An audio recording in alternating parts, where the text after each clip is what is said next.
Hello everybody, Raven Knight here. So, you've never watched an anime or read a manga before, huh? Hey, that's fine. Nothing wrong with that at all. But now you've got friends who do watch it or read it and they want you to try it, or you want to try to get in on it. You want to give it a test run. You also may have your favorite content creators out there who are into it or talk about it. And you know what? You kind of want to be on the discussion too. So, it's time for you to take a look at anime. But you're a bit lost because you don't know where to start. There are so many anime out there, and you're not sure where to begin.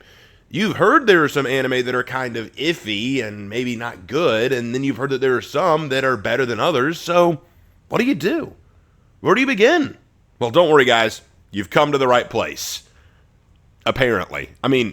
I'm not sure if I'd be the best person to talk about this, but I've had a lot of folks in my stream recently come to me in chat saying, hey, Raven, we know that you've watched anime and that you enjoy a wide collection of it. What anime would be good for me to start with since I'm just now getting into it? So, I figured I'd answer in the form of a video. So for this rated S for stupid content video, I'm going to give you my top 10 best anime for newbies. A couple things that I do want to preface before we get into this. First of all, this is not a list of my top 10 favorite anime overall. I could probably do that in a different video. The reason I'm saying that right off the bat is because I know there are going to be people. I know there are going to be people who come in to say, hey Raven, why didn't you mention this anime? This anime is so good. Or why didn't you mention this anime? This anime is goated. The reason why is because I may have looked at that anime and said, I don't think that's great for a beginner. What I really look for in terms of a good anime for a beginner is one that is pretty easy to follow, mostly down to earth, with relatable characters that aren't too gruesome, sexual, violent, or anything of that nature, so that people can get into it very easily and decide if this is something they want to stay interested in.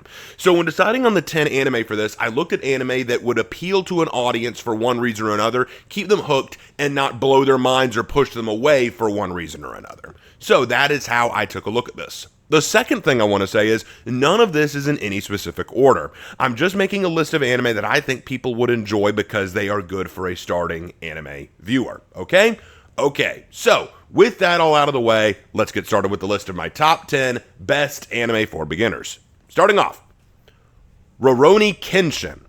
Rurouni Kenshin. Many of you have probably seen at least an image or a snippet from this anime because it is a very, very old one. Rurouni Kenshin is a story that takes place during the end of the big war for the control of Japan and into the Meiji era. This way of the samurai is basically going away, but you have this wandering ronin, or Rurouni as it is, named Kenshin Himura, who apparently was a major figure during the big war for Japan's future, and now he's just a wandering swordsman with a reverse blade sword because he's sworn never to kill. But in a world that's struggling to reject or embrace modernity, his sword may still be of some use in terms of protecting the people he cares about.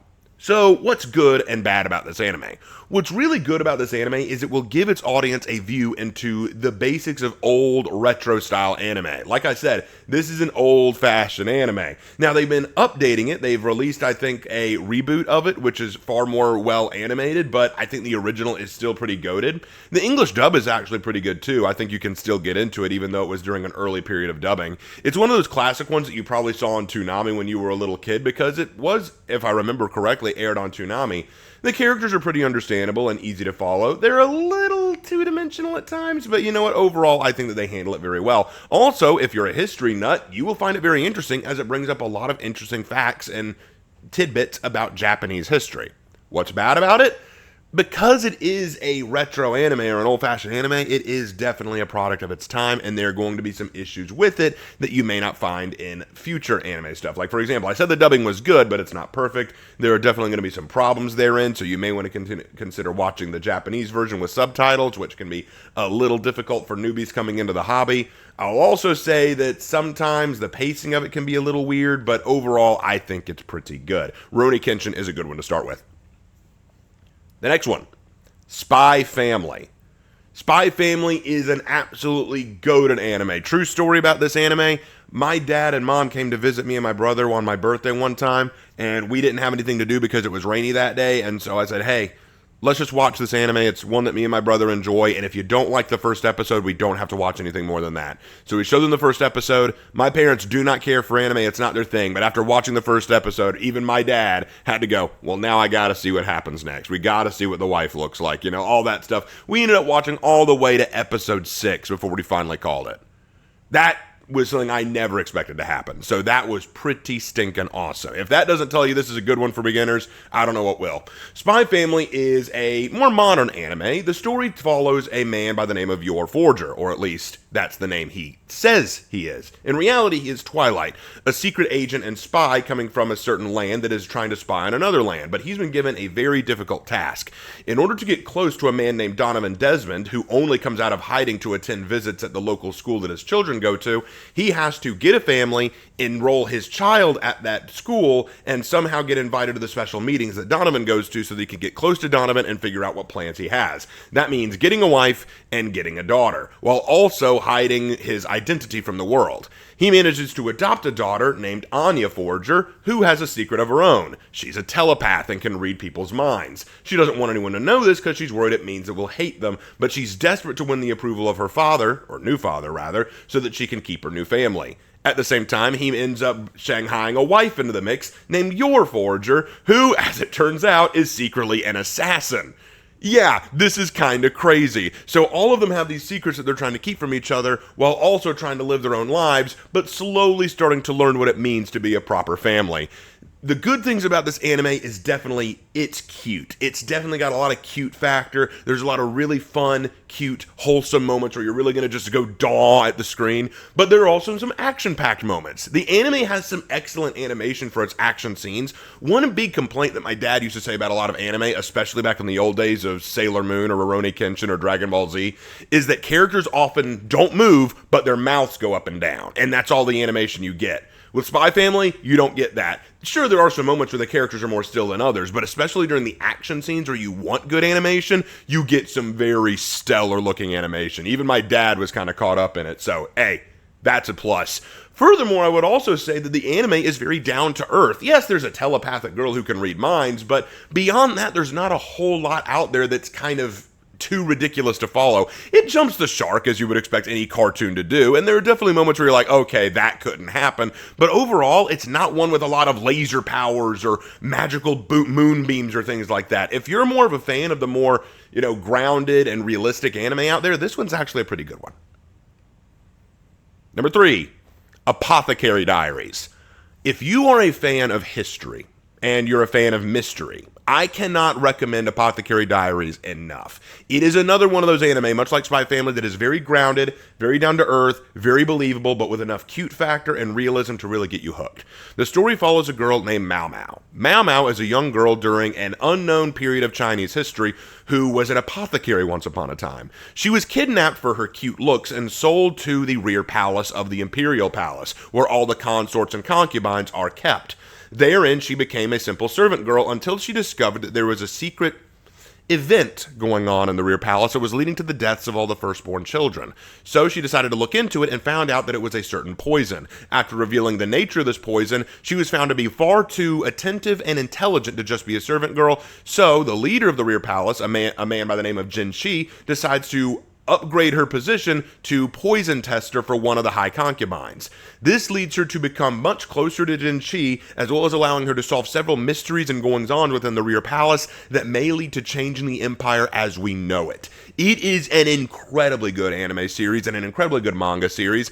Because it is based around Chinese history, you're going to get a lot of names that may be a little hard to remember or pronounce, but the characters are all so unique in appearance from each other that it doesn't really matter. You can tell them apart pretty quickly. Plus, it's an anime that demands you pay attention. Every detail, everything that happens from the beginning to the end, all is relevant. It's one of those anime that you really can't miss an episode because they all end up tying together in one way or another. Something that happened in episode 1 may still be relevant in episode 12. I'm literally saying something along those lines. Plus, it's one that challenges your intelligence in a lot of ways.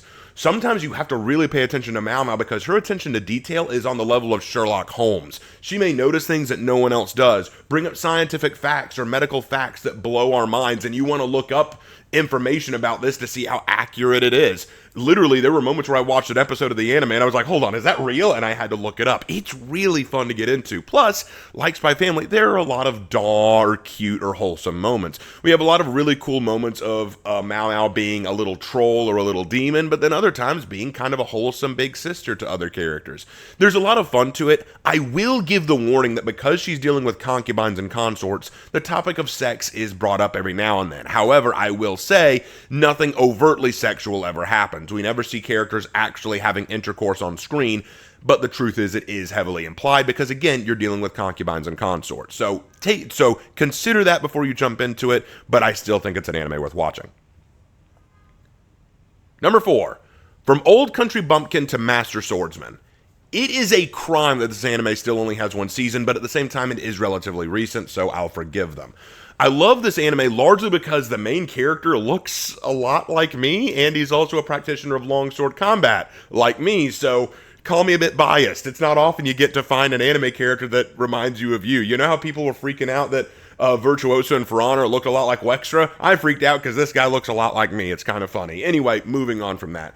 The story of Old Country Bumpkin to Master Swordsman follows a character by the name of Master Barrel. Master Barrel is a middle-aged man who runs a dojo in the countryside where he teaches students how to use a longsword. Now, let me be clear about this. When I say a longsword, I don't mean, oh, they use a long sword, but they use katana techniques. Let me give this anime full credit. It's one of the most accurate anime I've ever seen when it comes to using medieval longsword combat. It shows and demonstrates actual combat techniques of HEMA-style swordsmanship where you use a longsword. I was incredibly impressed by the way they handle longswords in this anime. Because that's what I see in a lot of anime. Whenever you watch an anime where they show medieval warriors or medieval knights, they always use the sword, but they use them in the same way a katana would be used. Or they make the katana look like it's better. A katana never shows up in this anime. Throughout the entire thing, you only see them use long swords or medieval-style swords, and they show you how they're used accurately. I was very impressed with that. Now, back to the synopsis. Barrel is very content with his simple life in the countryside. It's a very nice life. He's content. He's happy. He's fine with it. But then along comes one of his former students, a young lady who is now the leader of the Knight Order of the capital city, and she has come to request him to be their new special instructor because she wants him to get out of the countryside and actually show the world how cool he is. He's not too high on the idea because, again, he likes his quiet life in the countryside, but he decides to take it up on her because he doesn't want to make her feel embarrassed. He shows up, and while he's in the capital, he demonstrates that while he's super humble and reserved about his own skill, he is far more capable and skilled than he realizes, able to beat some of the highest quality swordsmen out there, go on very serious adventures slaying actual monsters, and we reveal through dialogue with some of his former students, as well as from himself, that there's a lot more to him than meets the eye, but he's always too humble to ever talk about it that way.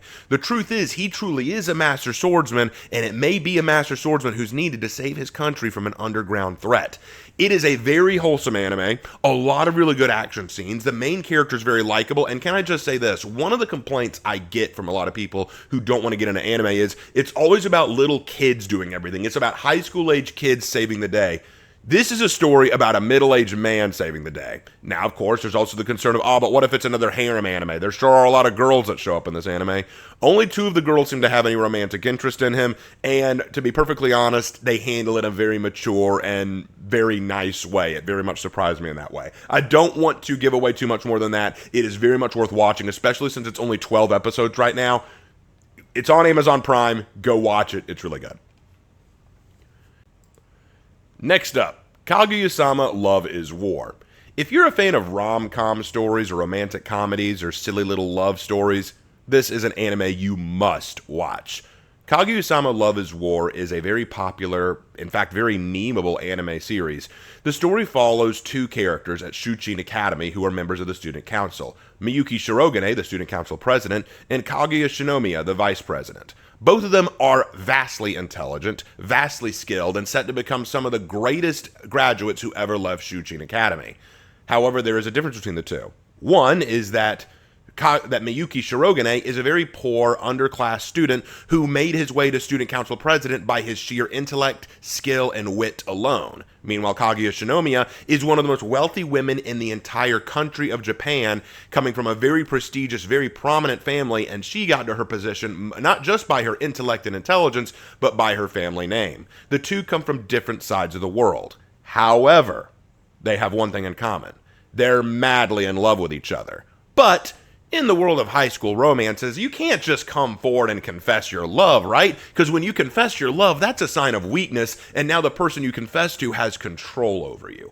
So neither Miyuki or Kaguya will ever confess to the other that they love each other. No. The other has to do the confessing. So they constantly wage a war against each other to try to convince the other to confess their feelings, using their intellect, using traps, using specially laid out plans to try to get each one to say how much they love the other, to try to convince the other that they're the weak one. They're the one who needs them. It is incredibly funny to see the lengths that they'll go to get the other to confess, and there are some very funny, very ridiculous moments. A reason I really recommend you watch this one is not just because the episodes are broken up into 2 to 3 part increments, which are pretty easily digestible, but also, and this is the best part, the English dub, I will say, is probably better than the Japanese dub, if for no other reason than the narrator. The narrator is the character who basically introduces everything and gives background information, and in the English dub, it's done by Ian Sinclair. Ian Sinclair gives a performance for this anime that is so good, so comical, and so out there, I actually had to compare to the Japanese dub and had to say, nah, fam, English dub's better. It is so freaking hysterical. She's been tainted by a man and developed a strange fetish because of it. She's right, you know. And that's why she's best girl. Maybe we can check it out together. See what Kitahai's been up to. Oh my gosh! It's happening! Everybody, it's happening! Oh, what's she gonna say? Our festival committee has it under control, so there's no need for that. Oh, come on! Guess so. President, you honestly shouldn't worry about every little... No way! Did he just ask me out on a date? Guys, this anime had me howling with laughter at certain points. It is so fun. If you have not watched this anime and you are at all a fan of romantic comedy, watch Kaguya-sama Love is War. It is amazing. Next up, Kenichi the Mightiest Disciple. Do you like martial arts? Do you like the Karate Kid? Do you like the idea of a young bullied teenager rising up and becoming a martial arts master and putting all the bullies in their place? Kenichi the Mightiest Disciple may very well be the right anime for you. Kenichi Shirahama is a loser. He's a bookworm who spends all of his time reading theories on how to make friends and how to be a hero, but doesn't have the skill or bravery to actually do it. He has no natural talent, he's a shrimp, he's a nobody, and anything he tries to do he gives up on very quickly. That is until he meets the very attractive, very busty girl, Miyu. Miyu convinces him that he should actually keep trying and that he shouldn't give up on things just because things are difficult. And to help him figure out how to do that, she invites him to her home, which turns out to be a hidden dojo in the middle of the city called Ryozanpaku. This isn't a normal dojo. It is home to some of the greatest martial arts masters in the world. Masters of jujitsu, karate, kung fu, weapons, and of course, Muay Thai kickboxing. These masters recognize the fact that Kenichi's a loser and probably has no talent, but they do agree to train him, especially when the bullies start taking a very serious interest in him. And over time, the training that they give him, though harsh and cruel at times, does really begin to pay off as Kenichi gradually climbs from a complete loser with no talent into the greatest disciple of all time.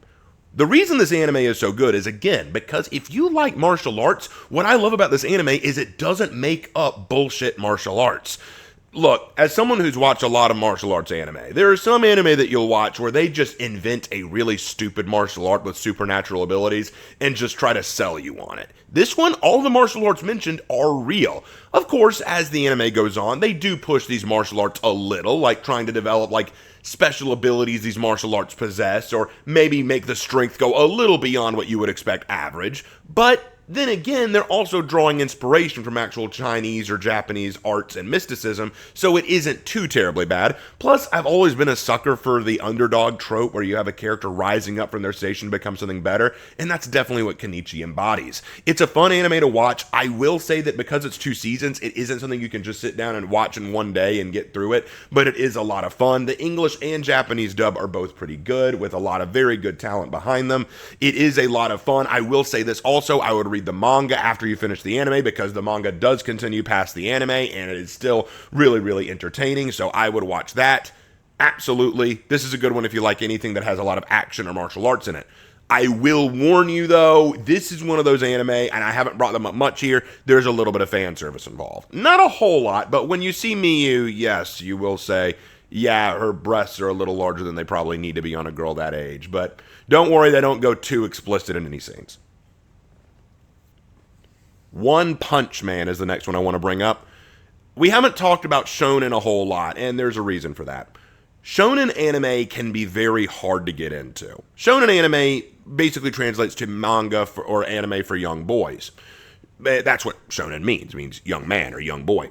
So I didn't want to bring up too many here because some of the more popular ones like Dragon Ball Z, Naruto, One Piece, Bleach, they can be very entertaining, but they can really go out there. They can be a little bit hard to stomach, and there's so many rules and different aspects and fantastical elements to them that it can be a little hard to follow.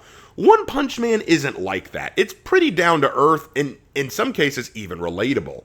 One Punch Man follows the story of a man named Saitama.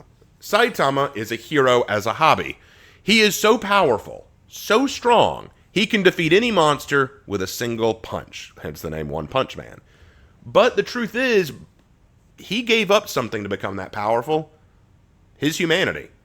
He doesn't feel emotions the same way other people do. He doesn't connect to the world the way others do. He lost all of his hair in the trade to become so powerful, and he can't even explain how he got that powerful to begin with. Yes, he entered a special training regiment, but that can't have been all of it, right? How could a man have just become that powerful by doing a simple training regimen? The truth is that One Punch Man is the story of a man who's trying to figure out what he gave up for power and whether it was even worth it. In fact, there are moments in One Punch Man where Saitama laments the fact that he's so powerful. He beats up monsters so quickly and so easily that there's no fun in it for him anymore. It's almost boring. And because of that, you feel this sadness for Saitama. There's this disconnect. I think one of the best moments in the anime is where he has a dream about him fighting these mole men who are actually giving him a real challenge. But then he wakes up realizing it was all a dream and just laments, I'm just too strong.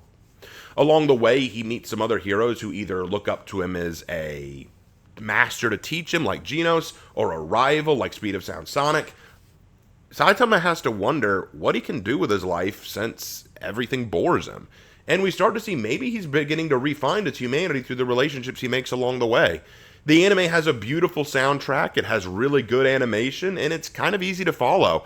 Yes, some of the fight scenes can be a little crazy, and yeah, I can definitely break the shark sometimes, but honestly, I think that there's just so much fun to be had in One Punch Man. If you're interested in shonen and kind of want to get into the idea of, oh, is this something that I really want to dip my fingers into?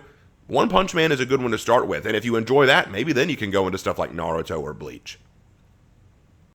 Next up is Fruits Basket.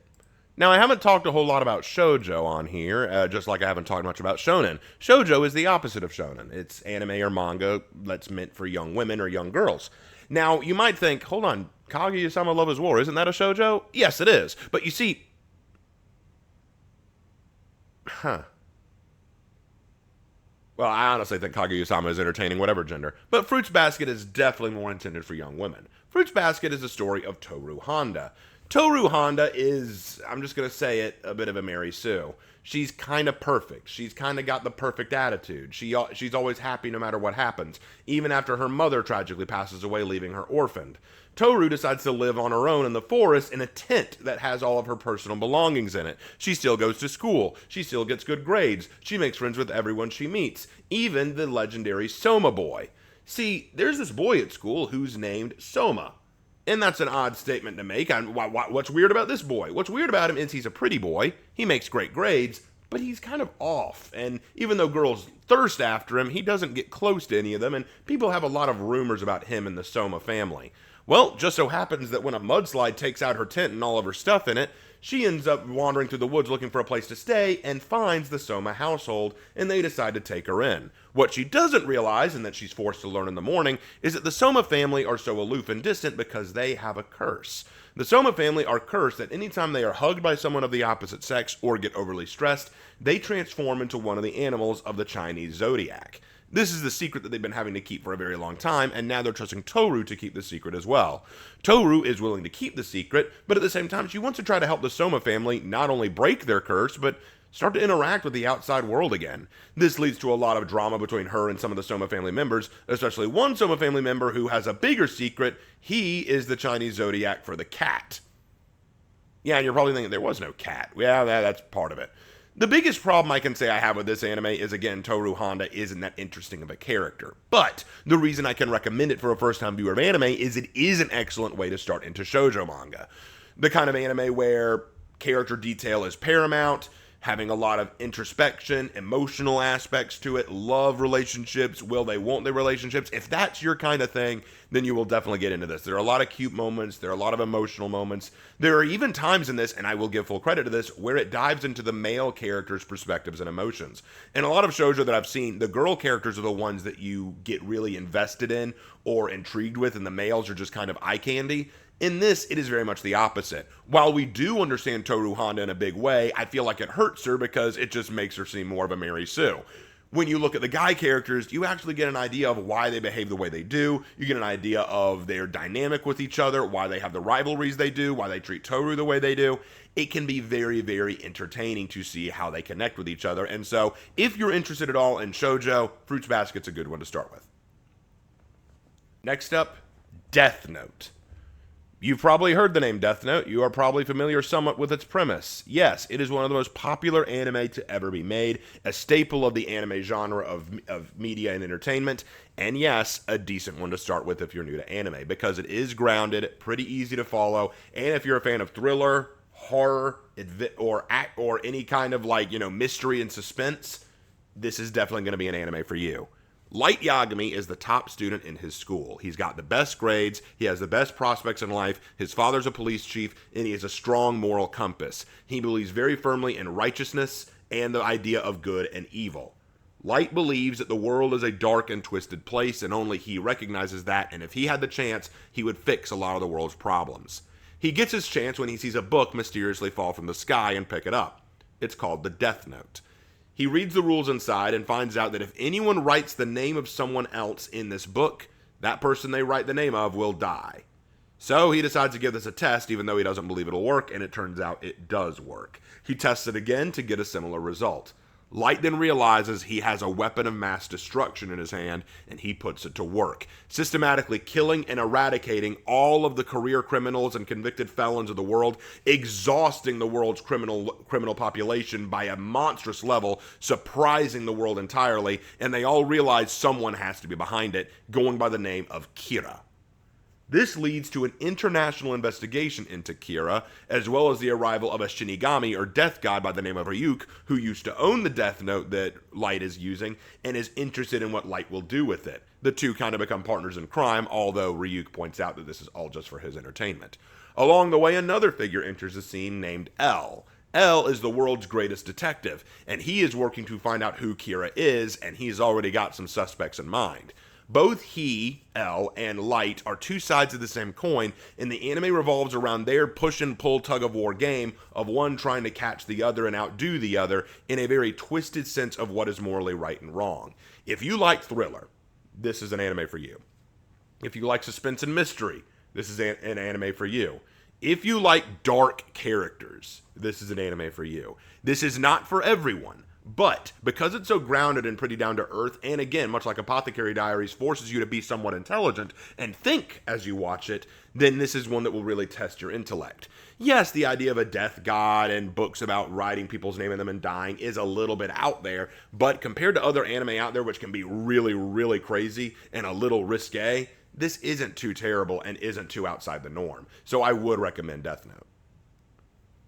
And then finally, Recovery of an MMO Junkie. Recovery of an MMO Junkie is one that I recommend because it's not complicated and, again, rather relatable. The story follows a young woman who has given up on her dead-end job because it's just not helping her. She decides to quietly crawl into her room and become a NEET, or someone who lives off of playing MMO games online all the time. She gets addicted to this online RPG game where she plays as a male character and makes some new friends, including a female friend who she has actually started to really take a liking to as a very close friend and confidant. Along the way, she discovers that perhaps there's more to this friendship than she realized, and that maybe someone in her life may actually be connected to this game and to her. She begins to wonder what life is really good for, what she's meant to do with it, and whether she can recover from being a junkie of an MMORPG, if she can find a job that pays well, or even if she wants to. She also discovers what it's like to have friends in the real world versus having friends in an MMO scenario.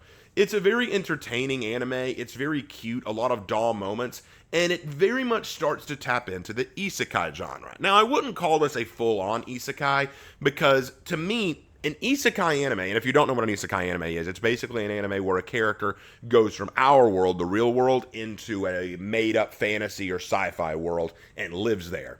This kind of scratches the surface of isekai because some of the story does take place in the RPG world that they've created, but they don't stay there the whole time. They can easily leave anytime they want, and the world of in and outside the MMORPG are such contrasting things, it's actually kind of entertaining. So I do find that a very easy way to dip your toes into the isekai genre.